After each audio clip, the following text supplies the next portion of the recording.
Le cheeseburger le plus calorique du monde se cuisine au Texas, à Dallas, dans un hôpital pas comme les autres. Les patients arrivent, allons-y. Alors vous avez faim? Vous êtes chaud? Alors entrez vite et fermez-moi cette porte. Au Heart Attack Grill, le restaurant de la crise cardiaque, les clients sont des patients bichonnés par des infirmières en décolleté. Je vais vous nourrir jusqu'à en exploser. John Basso, le patron, un ex-nutritionniste désabusé reconverti dans la malbouffe, version provoque. Alors pour toi, tu vas prendre un hamburger et en dessert, il te faut la crème fouettée au beurre goût fraise. Nous, on dit la vérité à nos clients. Notre cuisine va vous tuer, tout simplement. À l'entrée du restaurant, John Basso a fait installer cet avertissement. Spécialité de la maison, le quadruple pontage coronarien. C'est le nom de ce hamburger aux 4 tranches de steak haché, 20 tranches de bacon et 10 de fromage. Poids du sandwich, 1 kg et 8000 calories. L'apport énergétique de 9 repas. Au milieu de la cuisine, une balance où les clients peuvent mesurer leur cote de popularité.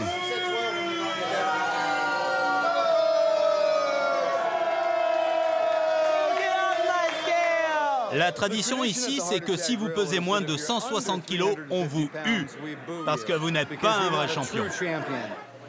Et pour les champions qui font buzzer la balance, le Heart Attack Grill offre carrément le repas. L'apologie de l'obésité, une stratégie marketing bien huilée. Soit les gens adorent, soit ils détestent. Évidemment, moi je préfère que les gens me détestent, car ils vont écrire des courriers, faire sortir des articles de presse, faire tout ce qu'ils peuvent pour dire que ce que je fais est mal. Pour moi, c'est super.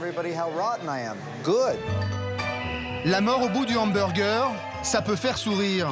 Sauf que le Heart Attack Grill, ça tue pour de vrai. A couple months ago, I was wearing these. Blair River, 270 kilos, faisait la promo du restaurant dans une publicité. Il est décédé en mars dernier des complications d'une simple pneumonie. Il avait 29 ans. Ask your doctor if the Heart Attack Grill diet is right for you. Est-ce que vous portez une part de responsabilité dans la mort de votre porte-parole? Absolument. Je porte la même responsabilité que tous ceux qui vendent de la malbouffe. L'obésité tue 400 000 personnes par an aux États-Unis. Les projections démographiques annoncent une baisse de l'espérance de vie parce que l'Amérique mange trop. Une première dans un pays développé.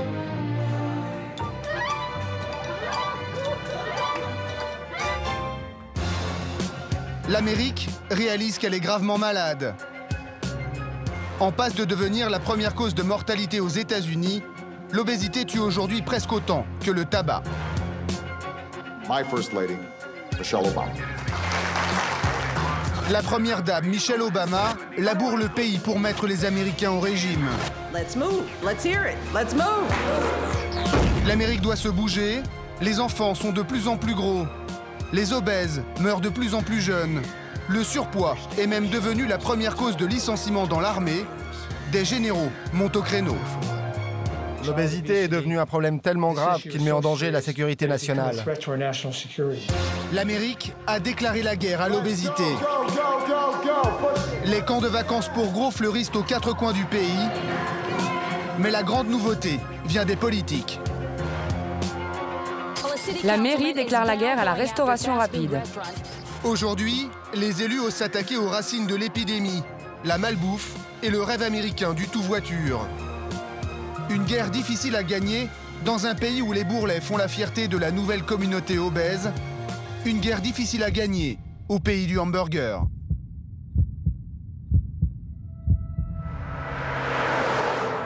East Brand Village, dans le nord de l'État de New York.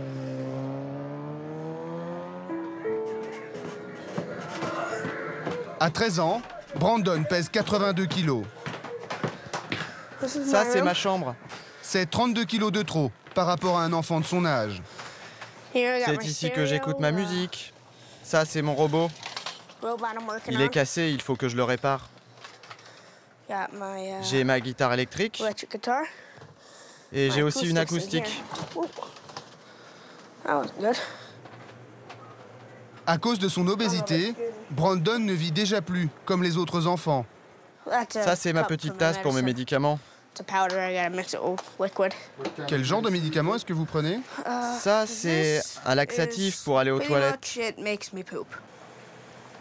Inflammation pathologique des intestins, mais aussi asthme, narcolepsie, brûlure d'estomac et migraine chronique. Des conséquences directes de son surpoids et de son mode de vie. Dans la famille Mott, tout le monde est gros. John le père qui mange rarement à table, Tammy la mère, 100 kilos, et Wendy la sœur, 15 ans. Ils sont au régime et pourtant au menu aujourd'hui, c'est salade de pâtes au fromage avec salami et jambon. Je ne suis pas une cuisinière exemplaire. J'adore cuisiner en abondance. J'ai tendance à servir de grosses portions, y compris pour moi.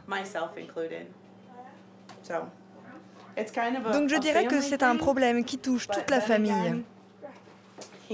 Brandon a commencé à prendre du poids quand son grand frère est mort, il y a 3 ans.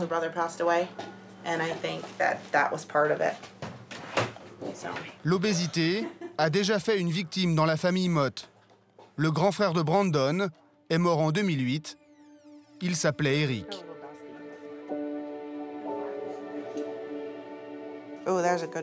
Voilà une photo d'Eric quand il était gros. Là, il devait avoir 12-13 ans. J'ai toujours bien nourri mes enfants. Surtout pour les anniversaires, je leur faisais toujours des gros gâteaux. Eric pesait 110 kilos lorsqu'il est tombé malade. Une maladie qui attaque les cellules, une maladie directement liée à son obésité. On a mis un certain temps à comprendre qu'il était malade. Et finalement, on lui a diagnostiqué une maladie cellulaire. Il a fini dans une chaise roulante. On l'alimentait avec une sonde jusqu'à sa mort. Il avait quel âge? Il avait 18 ans. 18 ans quand il est mort. À la fin de sa courte vie, Eric ne pesait plus que 60 kilos. Depuis que Brandon, le cadet, s'est mis lui aussi à grossir, maman s'inquiète. Les médecins craignent que Brandon développe la même maladie que son frère. Il faut surveiller ce qu'il mange, surveiller sa tension et faire en sorte qu'il fasse plus d'exercice. S'il ne veut pas tomber malade, Brandon doit impérativement perdre du poids. Alors sa mère a décidé de l'envoyer dans un centre de remise en forme pas comme les autres. Camp Shane, une colonie de vacances pour jeunes obèses. Au programme, sport, musculation, loisirs et détente. À 1 000 $ la semaine, le régime de Camp Shane garantit des résultats spectaculaires.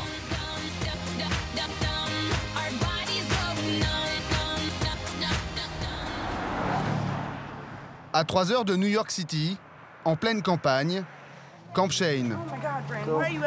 C'est le grand jour pour Brandon. Plus de 500 jeunes passent par ce camp de remise en forme chaque été. Ils ont entre 8 et 21 ans et viennent ici pour un séjour minimum de 3 semaines. Dès leur arrivée, tous les participants passent derrière ce rideau. C'est quoi ton prénom, mon chou? Je m'appelle Brandon. Allez, monte sur la balance. Brandon pèse 82 kilos, soit 181 livres. Ok, tu peux descendre, on va prendre tes mensurations. Tiens-toi droit. Tour de cou, 38 cm. Poitrine, 106. On les pèse et on les mesure chaque semaine. Comme ça, à la fin du stage, ils sauront exactement combien et où ils ont perdu du poids.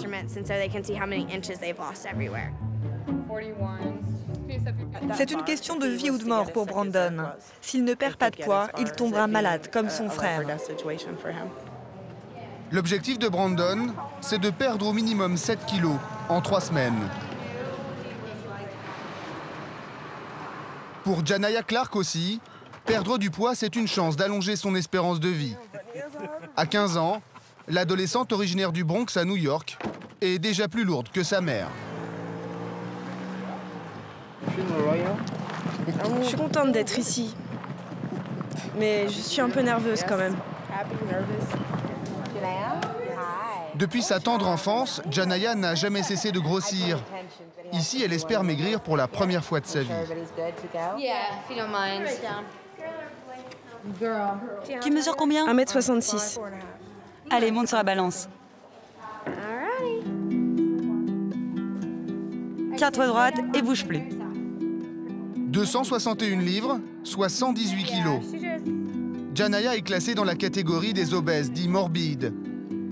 À 15 ans, elle est déjà prédiabétique et souffrira à coup sûr de maladies cardiovasculaires à l'avenir si elle ne perd pas rapidement du poids.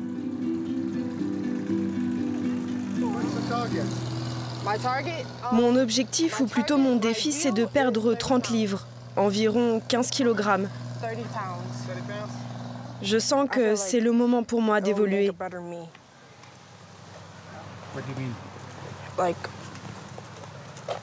Je vais avoir beaucoup de problèmes de santé à cause de mon surpoids.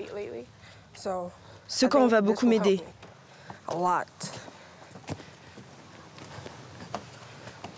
See you later. No, you didn't. Ma, you serious right now? Les parents espèrent revoir leur fille dans 3 semaines, avec quelques kilos en moins. Elle dit qu'elle veut perdre 14 kilos. Si elle perd 10 ou même 7 kilos, moi je serais content. 7 kilos? Tu sais qu'elle a encore pris 5 kilos récemment?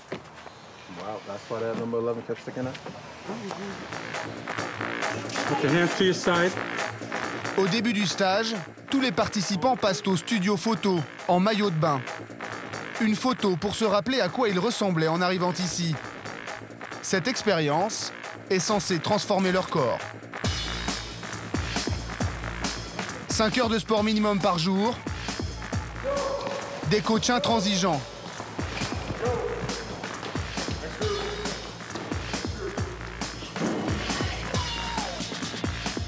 Un régime alimentaire strict, avec légumes et portions raisonnables.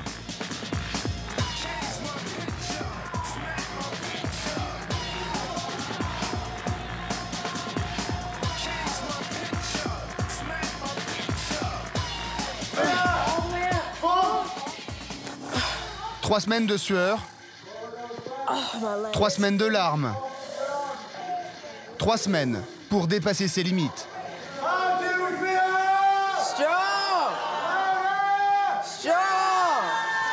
Il y a l'Amérique qui veut maigrir à tout prix et celle qui est fière de son embonpoint. À San Francisco, une communauté obèse s'est créée autour d'une idée simple. On peut être gros et heureux, entre gros. À 36 ans, Tigress Osborne aime ses rondeurs et ses bourrelets. Elle se fiche bien de savoir combien de kilos elle a pris le mois dernier. Je pèse environ 115 kilos, mais je ne suis pas certaine. Je n'ai pas de balance à la maison. Je pense que c'est très mauvais pour la santé d'être obsédé par son poids. Et cette histoire d'épidémie d'obésité, ça me révulse. Parce que si vous stigmatisez les gros, c'est encore plus difficile pour eux d'avoir une vie saine. C'est très embarrassant pour un gros de faire de l'exercice. Parce que tout le monde va se moquer de ce corps gras qui bouge, bref. Quand la société tout entière vous explique que votre corps n'est pas normal, c'est un vrai combat de savoir dire « Non, tout va bien, je fais ce que je veux avec mon corps. J'ai le droit de ne pas faire comme tout le monde. » Tigress milite pour le droit des obèses. Son credo, Big is beautiful. Une femme obèse peut être belle et glamour et c'est ce qu'elle veut prouver aux habitants de San Francisco. Salut, comment ça va? Et toi, tu vas bien? Ça fait plaisir de te voir. Alors, on est prêt? J'attends que les filles s'habillent. S'habillent ou se déshabillent? Écoute, elles se préparent, je te dis. Ok, je vais aller voir par moi-même. Avec un ami photographe et 2 autres top modèles bien en chair, elle prépare une exposition un peu provoque. Bon, on va commencer.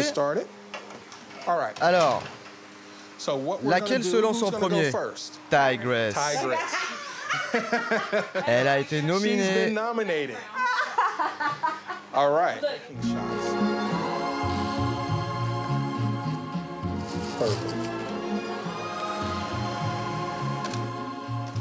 Tu vois là, je suis en train d'apprendre à mieux aimer mes fesses. J'ai pris plein de photos de mes fesses à la maison et je pense que je vais les ramener pour l'exposition.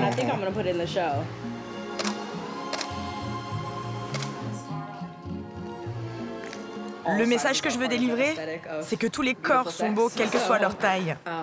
Une grosse peut très bien être belle et sexy.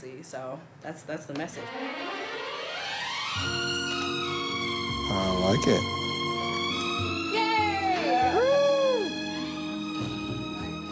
Yes, right there. Je pense que certains trouveront notre initiative vraiment excitante. Les gens vont se dire, regardez ce que font ces filles. Si elles ont une telle confiance en elles, moi aussi je peux avoir confiance en moi. Il y a un préjugé culturel tenace dans ce pays qui dit qu'être obèse, c'est mauvais pour la santé, c'est même dégoûtant. Donc cette exposition sera perçue comme très provocatrice. Certains vont ouvrir les yeux, mais il y en aura d'autres que ça va énerver.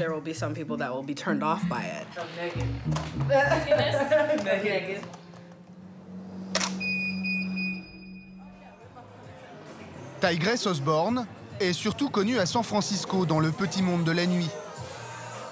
Depuis 3 ans, elle organise des soirées réservées aux gros, le rendez-vous incontournable de ce qui est devenu une petite communauté obèse.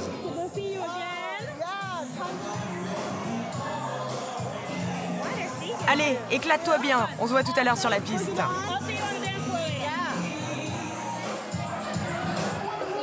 Près de 200 personnes viennent ici tous les vendredis soirs danser sur du hip-hop.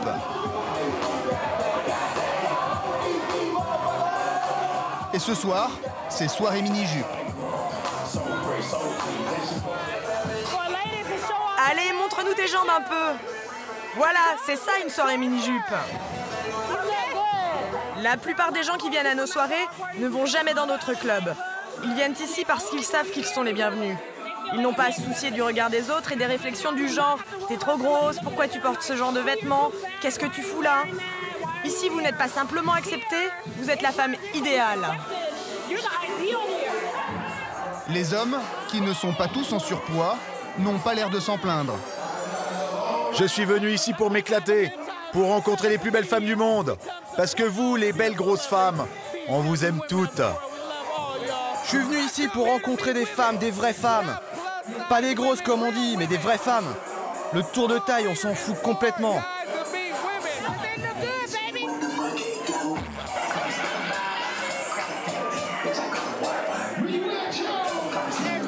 Tu sais ce que c'est une belle femme? C'est une femme pulpeuse. Une femme comme moi. Et tu sais pourquoi? Parce que j'ai ça. Et puis j'ai ça aussi. Et les maigrichonnes, elles n'ont pas une paire comme ça.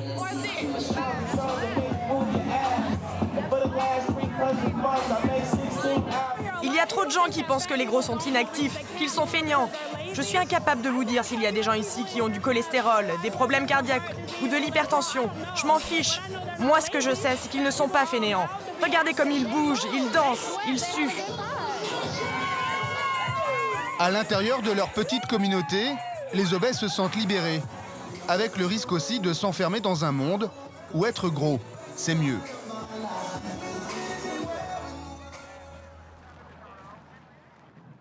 Les lendemains de soirée, Tigress ne rate jamais son déjeuner du samedi dans ce restaurant. C'est ce que l'on appelle ici un restaurant barbecue. Nous sommes chez Everett & Jones, c'est un des meilleurs barbecues du centre-ville d'Auckland.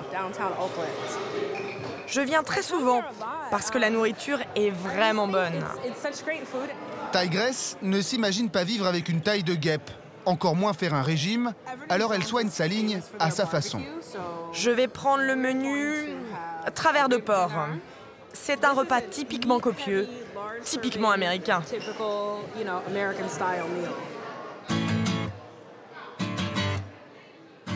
Au menu, une pinte de bière et pas moins de 8 travers de porc sauce barbecue avec patates douces cuites au beurre et au sucre. La taille du plat est représentative des portions que l'on mange aux États-Unis. Ça doit représenter l'apport nutritionnel de 3 repas.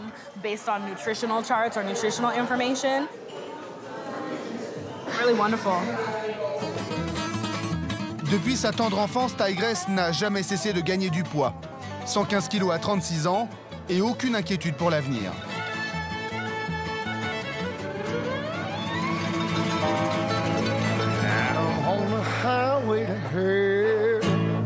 Ce repas n'est pas bon pour la santé, mais c'est un repas pour le plaisir de manger. Mais vous n'avez pas peur de développer des maladies liées à votre surpoids? J'ai déjà de l'hypertension artérielle et je prends des médicaments tous les jours pour ça. Je suis sûre que mon médecin dirait que c'est lié à mon surpoids, mais moi je ne pense pas. Je pense que c'est à cause du stress au travail. Donc oui, ce genre de maladie, ça m'inquiète. Pardon, mais je ne les impute pas à mon poids. Une boîte, s'il vous plaît?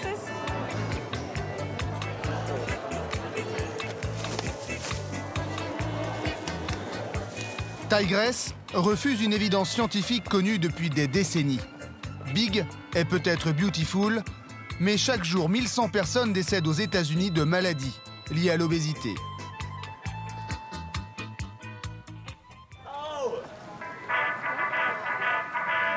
Retour à Camp Shane.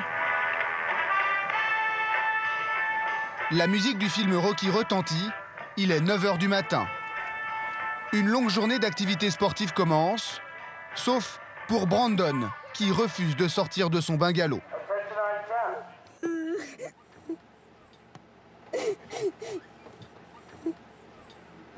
Allô? On a Brandon qui a une migraine. Est-ce qu'il y a des infirmières au gymnase? Hey Brandon, tu vois où est le gymnase?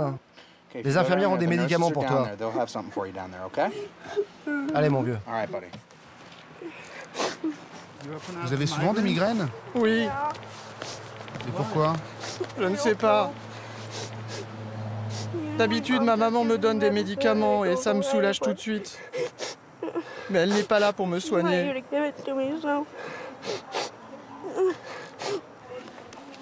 L'obésité est un facteur bien connu d'aggravation des migraines. Une bonne majorité des enfants ici sont sujets aux migraines. On en a au moins un par semaine.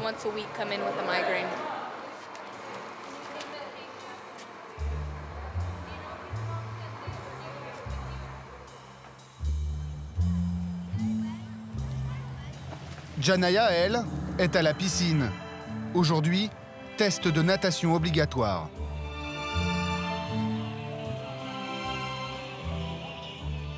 Le test est simple. Nous voulons savoir si vous êtes capable de nager dans les eaux profondes. Si vous y arrivez, vous aurez le droit d'aller faire du jet ski ou du ski nautique. Chaque adolescent doit être capable de nager 50 mètres de longueur de piscine. Janaya sait nager, mais très vite, sa corpulence l'handicape.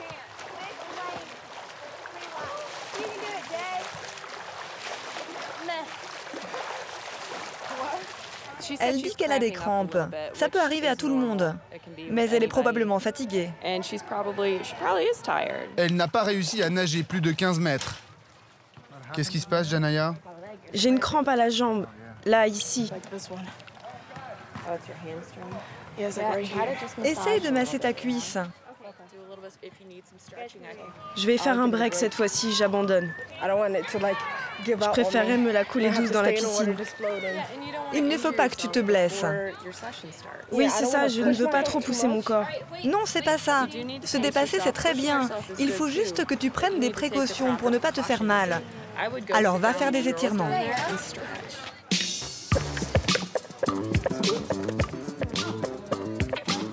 L'escalade.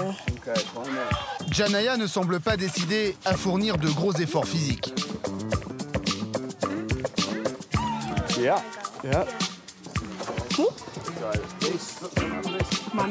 Mes muscles m'abandonnent là. J'en peux plus. J'ai trop mal au bras. J'arrive pas. On arrête.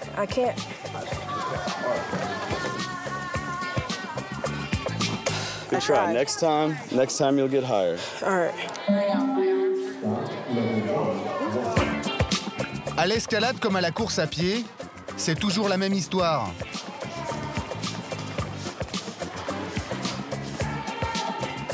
Janaya est systématiquement la première à jeter l'éponge, avec toujours la douleur comme excuse.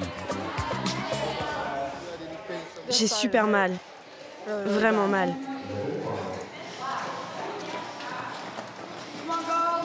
Le déclic arrivera quelques jours plus tard, avec le groupe de parole. C'est ici qu'on parle de ses complexes et de ses problèmes avec la nourriture. Une ancienne obèse, Kika, anime la séance. C'est quoi ton histoire personnelle? Mon histoire? Je mangeais en secret, planqué de la nourriture partout dans ma chambre, caché de la bouffe sous mon oreiller.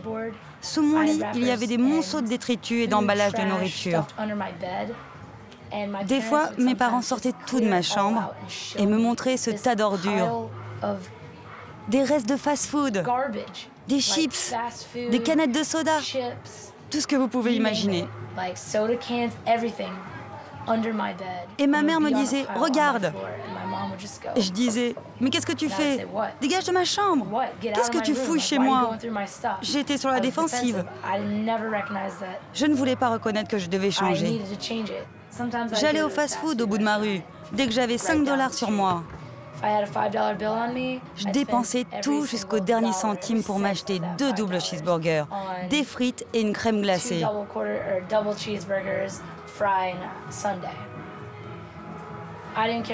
Je me fichais des calories. J'aimais trop ça et je les engloutissais. Le restaurant est à 3 pâtés de maison de chez moi. 2 minutes en voiture, pas plus. Je jetais les emballages dans les poubelles de mes voisins. Je rentrais chez moi et je dînais avec ma famille tout de suite après. Je mangeais, je mentais et je me cachais. Kika montre au groupe à quoi elle ressemblait il y a 3 ans.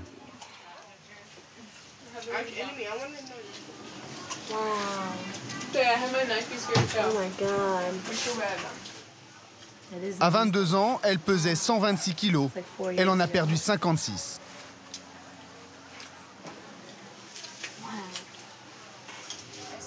Mangez correctement, faites du sport et ne laissez jamais tomber. Chaque jour est une chance de tout changer dans votre vie. Elle est un bon exemple pour vous? Un bon exemple? C'est un euphémisme. Cette fille est un miracle. Aujourd'hui, je pèse autant qu'elle avant. Alors je me dis que moi aussi, je peux le faire. Cette rencontre va transformer Janaya. Aujourd'hui, elle sait qu'il est possible de perdre 50 kilos. Mais pour y arriver, il faudra se battre et surtout changer de régime alimentaire. Difficile dans un pays où les grandes chaînes trustent 80% du marché de la restauration. Pizza industrielle, poulet frit, tacos mexicains, glace et soda, sans oublier l'indétrônable hamburger frites.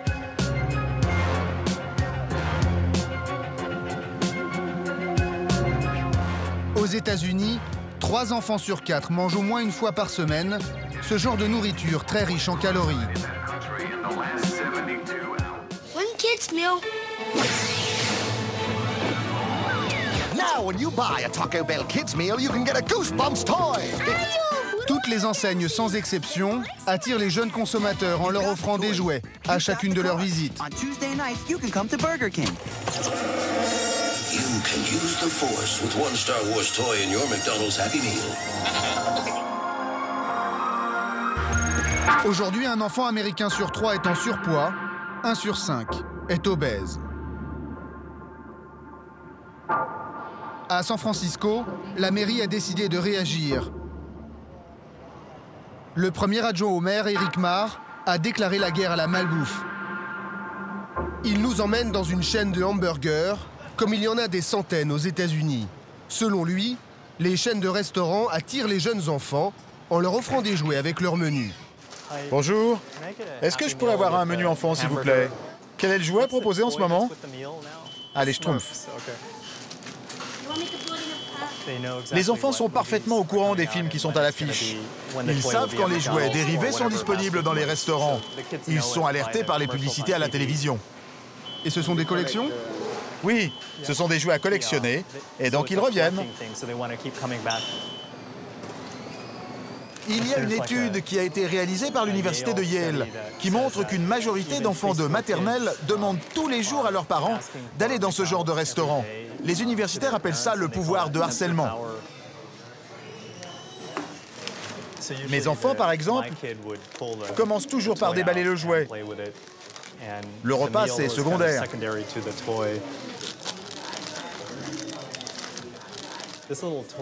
Ce petit jouet, les fast-foods n'auront plus le droit de le vendre à San Francisco d'ici quelques semaines, si le repas qu'ils proposent aux enfants n'est pas plus diététique. Une loi qui interdit les jouets dans les menus enfants, une première aux États-Unis. Une loi qui a provoqué la colère des industriels de la restauration. Eric Marr dit avoir subi de nombreuses pressions durant la préparation et le vote de la loi, et cela jusque dans son bureau.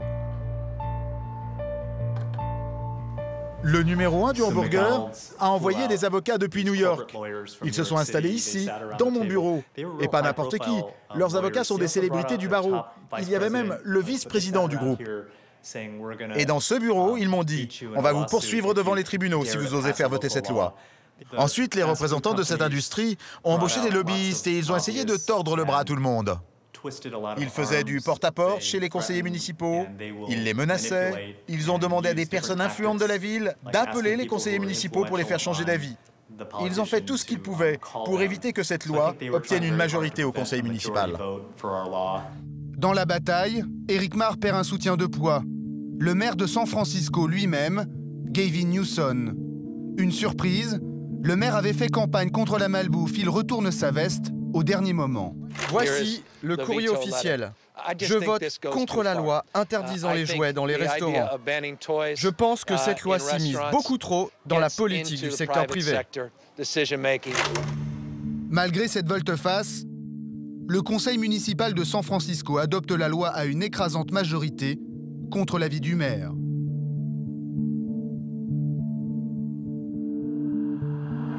Très vite, cette législation est reprise par d'autres grandes villes des États-Unis, d'abord New York. La mairie déclare la guerre à la restauration rapide. Je présenterai prochainement un projet de loi qui interdira aux restaurants d'offrir un jouet qui inciterait les enfants à acheter un repas ou une boisson qui ne correspond pas aux standards diététiques indiqués dans la loi. New York, mais aussi Santa Clara. Plusieurs villes du Middle West et même l'État de Californie planchent sur des réglementations similaires. À l'été 2011, le leader mondial du hamburger réplique et annonce un nouveau menu enfant. Moins de frites, un fruit et du lait à la place du soda. L'enseigne promet également de limiter la publicité en direction des jeunes enfants. À Washington, le puissant syndicat des restaurants est à la manœuvre. Il a convaincu 19 autres grandes chaînes de proposer des repas enfants plus diététiques. Objectif, prendre les devants et dissuader les villes de voter l'interdiction des jouets dans les menus. Nous pensons que c'est aux parents de décider ce que leurs enfants peuvent manger et avec quels jouets ils peuvent s'amuser. Ce n'est certainement pas le rôle des politiciens de décider à leur place de leur alimentation et encore moins choisir les jouets des enfants. C'est la responsabilité des parents, ça. Donc nous, on est complètement opposés aux lois qui boycottent les jouets dans nos restaurants. Il n'y a même pas d'études scientifiques sérieuses qui montrent que supprimer les jouets dans les menus enfants aurait un quelconque impact sur l'épidémie d'obésité.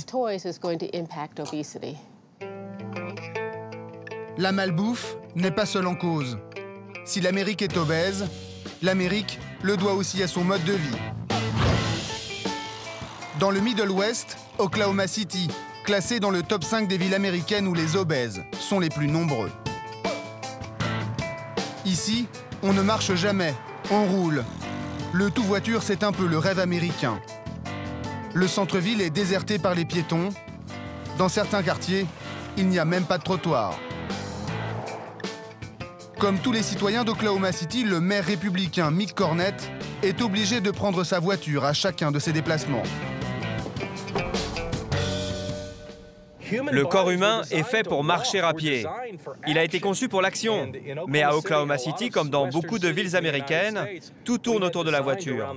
Si vous voulez manger chez vous, à la maison, il faut prendre la voiture, aller au supermarché, faire des courses, les porter, les mettre dans le coffre, remonter dans sa voiture, rentrer chez soi, descendre de voiture, porter vos courses et enfin, cuisiner. Ou alors, vous allez au drive-in sans descendre de voiture. Et ça aggrave sérieusement les problèmes d'obésité. 75% des Américains marchent moins de 30 minutes par semaine. Toutes les infrastructures sont pensées pour la voiture, même les plus inattendues. À Oklahoma City, tout est prévu pour ne jamais descendre de voiture. On peut même aller à la banque pour retirer de l'argent. Et voilà, les dollars. À Oklahoma City, il y a 1 million d'habitants. 1 sur 3 est obèse. Mick Cornette a décidé de mettre ses administrés au régime, comme il dit. Et pour les inciter à laisser leur voiture au garage, il a lancé les grands travaux en centre-ville. Bonjour, comment ça va? Ah, bonjour, monsieur le maire. Ça va? T'avances les travaux? Super le projet, non? On ne dépense pas seulement des millions, ni même des dizaines de millions. On investit des centaines de millions de dollars pour reconstruire toutes les infrastructures du centre-ville, pour que les citoyens de cette ville deviennent des piétons. On va considérablement améliorer leur qualité de vie. Mick Cornette va créer 110 km de trottoirs en centre-ville d'ici 2017. Et pour inviter les habitants à faire plus d'exercices, le maire introduit une innovation révolutionnaire à Oklahoma City. Ici, on a créé un trottoir avec des arbres, une zone de parking public et voici la grande nouveauté, une piste cyclable. Alors vous me direz, c'est tout neuf et il n'y a pas de vélo aujourd'hui. D'abord, il fait très chaud. Aujourd'hui, il fait 41 degrés. Seconde raison, c'est que les habitants d'Oklahoma City ne sont pas habitués à rouler en vélo. Mais aujourd'hui, il y a les infrastructures, donc petit à petit, vous verrez ici de plus en plus de cyclistes. Mick Cornette estime qu'il faudra au moins 10 ans à ses concitoyens pour changer leurs mauvaises habitudes. Mais même si l'on transforme les centres-villes à coût de centaines de millions de dollars, l'obésité, c'est d'abord la maladie des quartiers pauvres. La maladie de ceux qui habitent ce que l'on appelle les déserts alimentaires. En blanc sur cette carte, les zones où acheter des fruits et légumes est impossible. Et des déserts alimentaires, il y en a même au beau milieu des villes les plus riches du pays, comme New York. Sandra McLean nous emmène dans le quartier de Brownsville, à Brooklyn. Un quartier pauvre, classé désert alimentaire par l'administration américaine. Quand il faut faire plus d'1,5 km pour trouver des fruits et légumes frais, le quartier est classé désert alimentaire, comme ici. Dans ce quartier, les gens sont pauvres. Souvent, ils n'ont pas de voiture, ils n'ont pas d'argent pour prendre le métro, pour aller s'acheter des produits frais. Voilà, nous arrivons à une intersection typique d'un désert alimentaire, avec Burger King, Checkers, Wendy's. Dans un désert alimentaire, il y a toujours des fast-foods, parce qu'on n'y mange pas cher. 4 € le repas. Sandra McLean milite pour l'amélioration de l'accès aux produits frais dans ce quartier déshérité, où prendre du poids est presque un destin. À Brownsville, il y a 35% de diabétiques et 40% d'obèses. Quand on vit ici, on a le choix entre commander des pizzas et des hamburgers ou aller dans ce que l'on appelle les bodegas. Dans les rayons, soda, chips, sucreries, charcuterie et des sandwichs pas vraiment diététiques. Le patron s'en explique. Les gens du quartier achèteraient des légumes si vous en vendiez? Non, les gens n'achètent pas de légumes ici. J'essaie d'en vendre de temps en temps, mais je suis obligé de les jeter. Les gens n'achètent pas. Qu'est-ce que vous vendiez, par exemple? Des oranges, des pommes, quoi d'autre. C'est un peu le problème ici. Vous voyez, il y avait un primeur bio juste en face de chez moi avant. Mais il a dû fermer il y a 2 ans, car les gens n'achetaient pas. Le primeur bio a été remplacé par un restaurant de poulet frit. Plus pratique et surtout moins cher que les produits frais. Fruits et légumes sont sortis des habitudes alimentaires. Alors Sandra McLean et son association ont créé un potager entre 2 buildings du quartier. Ici, il y a de vraies tomates que les enfants de Brownsville viennent cultiver. Hi, Michael. Hi, everybody. Hi, ladies. No, it's not. It's good, Michael et ses camarades ont planté eux-mêmes la plupart de ces légumes. Aujourd'hui, c'est la récolte. All right, let's go over here, Michael. There's a whole bunch of them over here we need to get. Are you getting them? Zoom. This tree, this plant. Get those right up there. Au cœur de la capitale économique du pays, ces enfants n'avaient jamais vu de légumes de leur vie. Oh my gosh. Est-ce qu'il y a des légumes ici que tu n'avais jamais vus avant? J'ai vu des tomates. Mais c'était la première fois que tu en voyais? C'était la toute première fois? Oui, les tomates et les poivrons aussi. Okay. All right, let's go. I think that it is. C'est une véritable tragédie. C'est vraiment injuste que dans un pays où il y a tellement de richesses, il puisse y avoir une population qui reste dans l'ignorance et qui n'ait pas l'opportunité d'accéder à de la nourriture saine. Le potager de Sandra McLean, c'est un peu une parenthèse. Les enfants apprennent les noms des végétaux, les cultivent, les cuisinent et enfin les dégustent. Une expérience hors du commun. We thank them much for all their yield. For earth and water, for flower and seed. For earth and water, for flower and seed. Bon appetit. Bon appetit. Clap, clap, clap, clap. Let's eat. Let's eat. Enjoy, everybody. This is good. You haven't even tried the scrambled egg one yet. Est-ce que tu crois que ça va changer ta vie de venir ici? Oui, ça va changer mes mauvaises habitudes avec la malbouffe. Plus jamais je ne mangerai de la mauvaise nourriture. From my junk food habits. Okay, I think we should do some. À Camp Shane, dernière semaine, dernière ligne droite pour Brandon. Pour réussir à dominer son corps, l'adolescent doit prendre confiance en lui.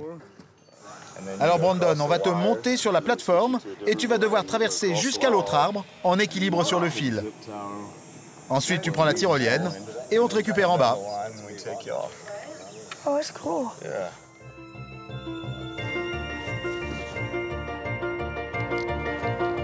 À 15 mètres de hauteur, les moniteurs ont pour mission de pousser Brandon dans ses retranchements. Une épreuve pour les nerfs. J'essaye, mais je peux pas. Si, tu peux le faire. Je peux pas, j'ai trop peur. C'est bien, continue. Respire. Mets bien tes bras à l'horizontale pour te stabiliser. Je tremble. Il est en train d'apprendre à dépasser ses limites. Il est en train d'apprendre à avoir confiance en lui et en nous avec les cordes. C'est ça l'intérêt de l'expérience.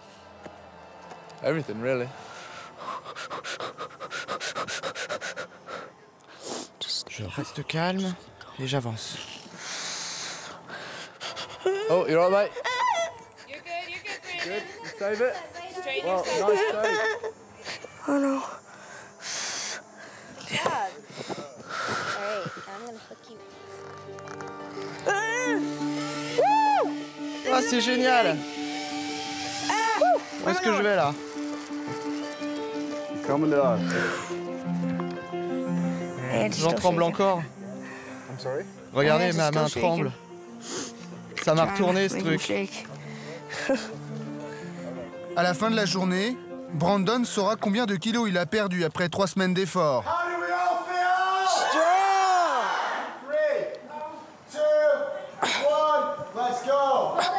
Janaya, elle, a complètement changé d'attitude.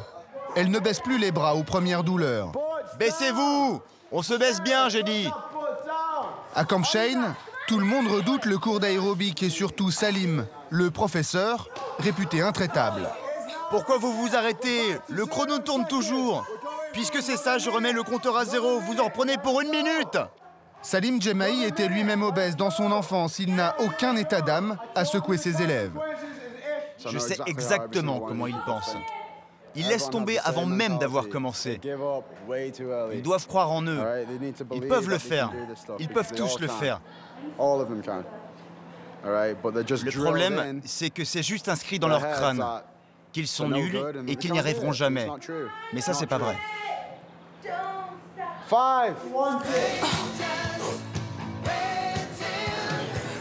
Je ne vais pas vous lâcher. Allez jusqu'au bout de l'exercice.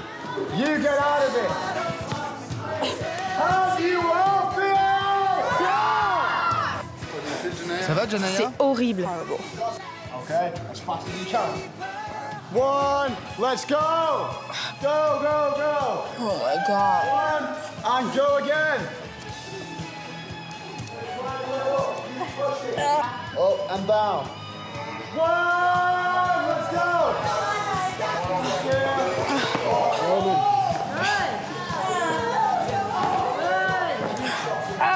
On se bouge! Sinon vous en reprenez pour 1 minute! We're going for another minute! Up and down. Let's go, go, go, go, go! Push it hard! Don't hit. Je ne veux pas voir tes pieds toucher le sol. Janaya n'échappera pas à la sévérité du coach. C'est bien.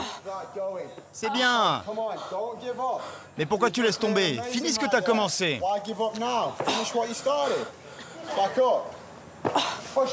Pousse, pousse. Encore un. Non. Oh, mes jambes. Allez, il reste 30 secondes. Je veux que tu m'en fasses 5.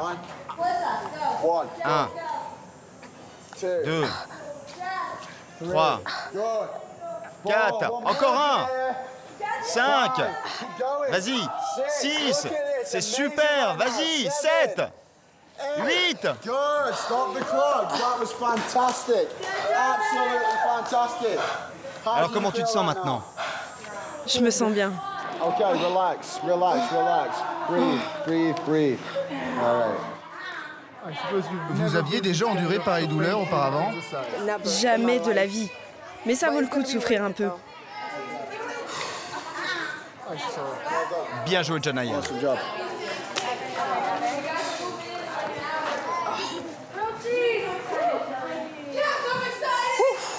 Fin du stage pour Janaya, Brandon et les 500 autres participants.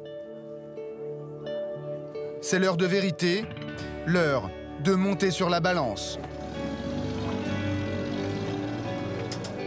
38 and a half. Oh, bro, I'm just kidding. 39. Right here. Brandon pesait 82 kilos en arrivant, soit 181 livres. Tu pèses maintenant 78 kilos, tu as perdu 4 kilos. Super! Alors, tu es content, Brandon? J'ai perdu 4 kilos. C'est ce que tu voulais? Oui, c'est un bon début. Bien joué, Brandon. Janaya voulait maigrir de 15 kilos en 3 semaines. Elle a fait ses calculs. Elle est persuadée d'en avoir perdu au moins 10. Elle a du mal à cacher sa déception.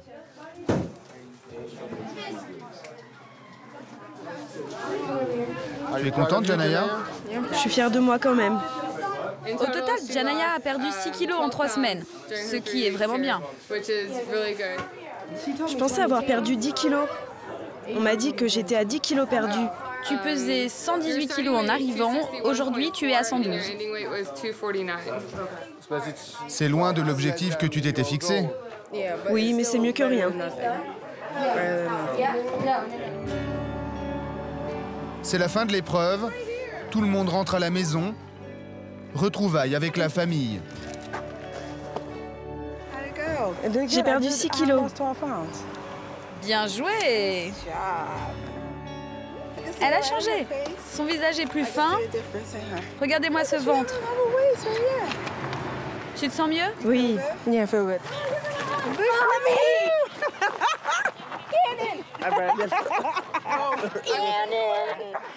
Combien t'as perdu alors? J'ai perdu 4 kilos. Vraiment? J'ai perdu 5 cm de tour de taille. Même mon cou a rétréci. Regarde, j'ai un peu perdu de mon double menton. Incroyable. 5 cm de tour de poitrine. T'as vu, j'ai perdu de mes seins aussi.